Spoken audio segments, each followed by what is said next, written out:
not reelected in the election.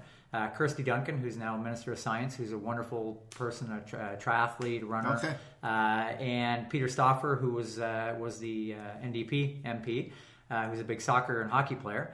They were the key movers on bringing this to the floor of the House of Commons.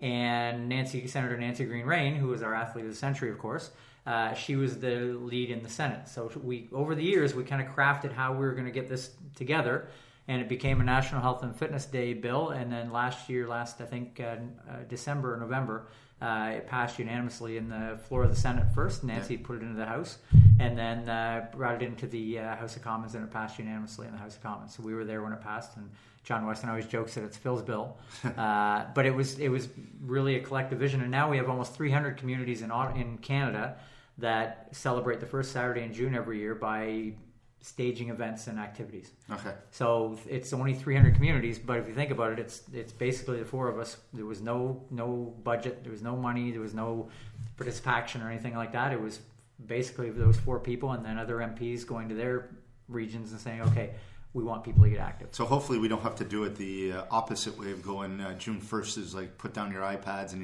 your computer screens day or something like that. Yeah, I don't know the answer, and that's the big thing that we struggle with. I mean, it's such a major issue. I mean, you look at the last election, all the talk was about healthcare. Healthcare is not the problem. Healthcare is what's killing us. Health literacy. How do we get people more active? And then they won't need all the healthcare dollars. Yeah. The money that's going to go into type 2 diabetes and preventable diseases is going to be in the $18 to $20 billion in the next 10 years. I know, and that takes money away from other things. Yeah. So it sound, you hate to sound like a converted smoker. I know, right? but we're passionate because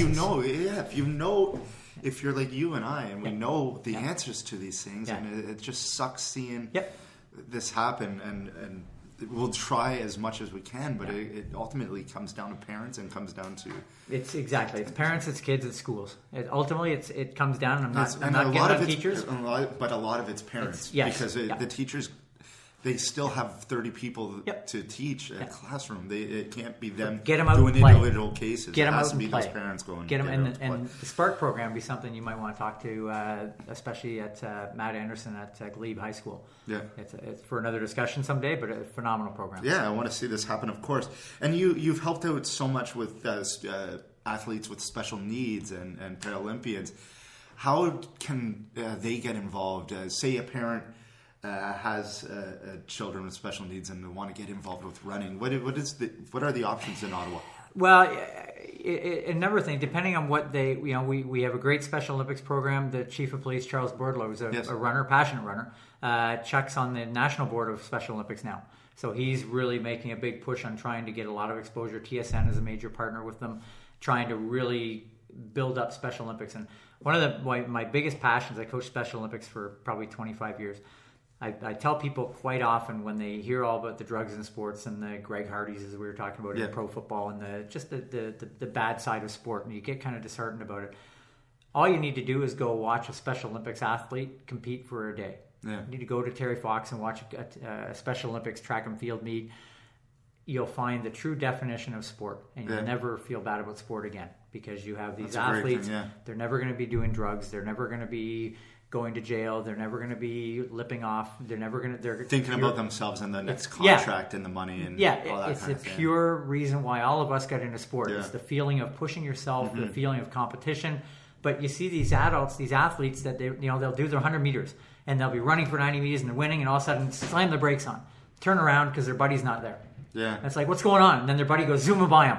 And it's like, and then, running after him, and then a big hug. Everybody has a big hug at the finish line. Excuse me. They all get the same medal, and they all play, right? So there's competition, there's healthy activity, there's skill, there's body movement, there's awareness, but there's fun. And that's where I think with Paralympics, with Special Olympics, if we bring sport back, and we look at the race weekend, aside from the top 200, the rest are all doing it for their own story, right? Whether it's mental health, depression, whether it's cancer, whether it's raising money for something, whether it's, everybody had literally 50,000 different stories. So take away the elites and you have the real true meaning of the sport. So I think with parents, we know they need to be active. So you have the Ottawa Lions, which is one of the biggest track clubs in Canada, if not North America. You've got Olympic athletes. Glenroy Gilbert's there. He's an amazing guy. They have youth programs. He's in Ottawa? Yeah, he's in Ottawa. I didn't know that. Yeah, and he's with Paralympics now, and he's also our relay coach. And you have Paralympians training there. But as I said, you have Special Olympics Ontario chapters, and they have tons of sports: floor hockey, field hockey, soccer. So it's a very inclusive city. Very inclusive city for that, and I think most communities are of our size. I think ours probably is a little bit more so because we have such major events, and with Canada 150 happening, there's going to be a lot of national championships here and a lot of exposure to sport. So I think that again is a real positive sign for the inclusiveness of it. So even people listening to get active, just look at the Canada's 150 as a year to start gearing towards. Yeah. You've also helped out a ton with Mission and Harvest House and that is such an awesome idea. When a lot of society shuns people that go to the Mission or Harvest House, you think, I can have an idea and try to create a community. Running is a community aspect as much as people think it's a solitude kind of thing. It's very much community. How was the response on working with? Well, I started with Harvest House, I think, 8 years ago. And actually, it's funny because I know somebody quite well who's actually going into Harvest House this week as somebody who needs treatment. So it hits home personally every now and then. Having been a big binge drinker in my 20s and 30s, quite good at it. You always had that fear of, are there warning signs here? And you have we all have friends who we kind of look and go, okay, So I was always kind of aware of it. And then Harvest House was neat because I got a phone call from Gary Wan, who's the head at Harvest House, and he's a recovering addict, and he's a marathoner. And he called me and said, can you come out and just do a talk to our guys because we incorporate activity in recovery. Mm-hmm. So I went out, and typical me, didn't do any research. I do these talks, weekly. So I just Harvest House, great, drive out. I go into a big room, and I'm in the middle of a circle, and there's like 30 guys, and there's some big guys, no women, all these guys tattooed up and da-da-da. And I'm looking going, okay, I should maybe do a little more research when I go to these talks. So anyway, I'm trying to, he introduces me, and these guys still won't shut up. And there's a big bald guy named Nathan who became a pretty good friend, and he was the alpha male in the group. And these guys have had some pretty hardcore backgrounds, criminal records, manslaughter, whatever. Yeah. So anyway, I'm not scared, but I'm kind of like, okay, I'm not in Kansas anymore. And so anyway, I'm trying to do my little song and dance, and nobody'd shut up. And so finally, big guy Nathan, and I kind of looked at him before, and he stands up and he just says, look, and I'll leave the expletives out. But he's like, the reason we're in here is because we won't listen and because nobody wants to help us. So he said, shut the what up. You're going to deal with me if you don't. Shut up, listen, because he's here on his own and he wants to help. And he sat down, and all of a sudden everybody just went quiet. And I'm standing, I can feel my heart coming out of my stomach, and I'm like, okay, what's going on here? And then started talking about, basics about running. And then I went out for a run with all the guys, and they're telling me all sorts of, because part of recovery for them is telling you exactly where they've been. And I was really, really, my eyes were open in terms of my perception of addiction versus the reality of it. Half these guys had great upbringings, great lifestyles, education, jobs, whatever, and a few mistakes, few wrong turns. And the others had horrific stories of growing up childhood that I can't even explain without getting a tear. Yeah. And so it really, at that point, I was like, okay, you know what? There's a chance to make a difference here. And I usually end up with my half day off is Fridays. So I said, look, can I come out and run with these guys on Fridays? And he's like, oh, yeah, never thought to ask. So I started going out with them, and then we, a bunch ran the 5 and 10K on race weekend. And CBC at the time were covering it, and Lucy Van Olden-Barneveld, who's an amazing woman. Yeah. Lucy, we were chatting after, and she said, look, if you ever think of something we can maybe profile with these guys, I'd like to, because it's a great story. So we kind of decided that the marathon would be pretty epic for kind of showcasing addiction and what's possible, especially guys who live day to day, and then all of a sudden having to look 16, 18 weeks ahead. Yeah. And so anyway, we chatted, and between Gary and I, we identified 4 or 5 of the guys that were keen, and we kind of voluntold 3 others and said, hey, you're going to run the marathon. And so we started training in January, and we started 8 guys. Mizuno gave us shoes and gear. Running Room John gave us clothes. And it was funny because, I do a lot of little things like that. And John Stanton, who's been a great friend over the last 20 years, I thought I better give him a call because, you're dealing with addiction, you're opening the running room up, etc. And he just said, you know what, I trust your judgment on this. He said, if you think this is something good, he said, we'll back it and just do what you need to do. Just, be careful. So we ended up all 8 guys, which is very rare in any training program. All 8 guys that we started training through the wintertime, and we ran out, I don't know if you know Ramseyville Road, we were doing most of our long runs out there, and it was bitter cold, nasty, and it was awful. And a lot of these guys didn't have the right preparation. A lot of them had health issues from drug use. All 8 on marathon day that finished the marathon. No way. And it was life-changing for a lot of them. Yeah. And even down the road now, I still bump into some of the guys, but that program now, running and walking is mandatory at Harvest House as part of the recovery for the mental health issue, the depression issue. And then from that, the year later, I started a running program at the Mission. And that's continued now with a guy named Chris Payne, who's coaching those guys.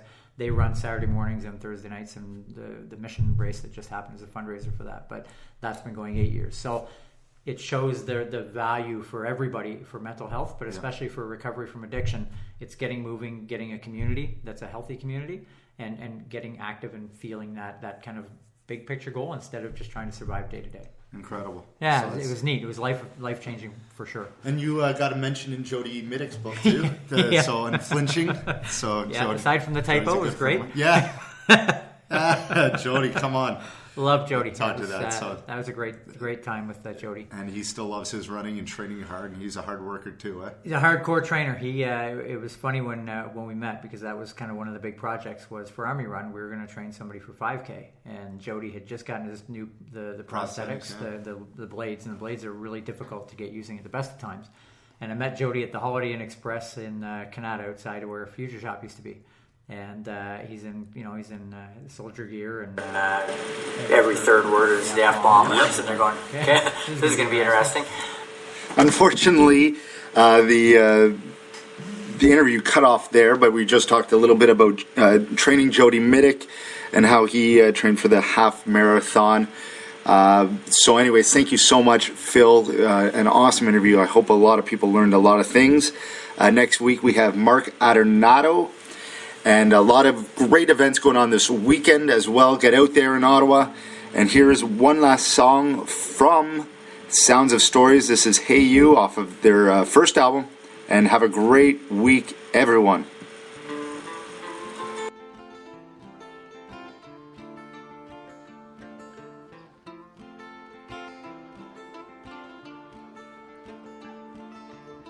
Why don't you tell me more stories about that past of yours I'm missing? Rural lives, exciting times, I don't know where this is going.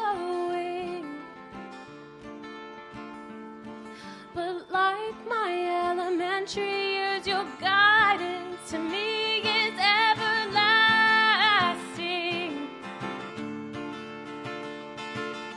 Hey, you, listen here, I've been listening this whole time.